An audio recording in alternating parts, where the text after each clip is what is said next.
नमस्कार दोस्तों, मेरे यूट्यूब चैनल में आप लोग का स्वागत है। मैं एक चैती छठ पूजा व्रत गीत गाए जा रही हूँ।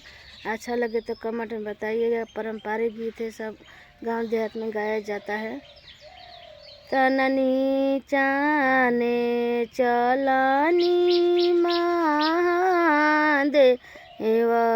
घुटी भरा धोती बीजे घुटी भरा धोती बीजे बीजता त धोती मोरा बीजे देहु तननी मोरा नहीं बीजे तननी मोरा नहीं बीजे कोसी भरे चलली गौरा देही घुटी भरा चुनर बीजे घुटी भरा चुनर बीजे बीजता त साड़ी मोरा बीजे देव कोसी मोरा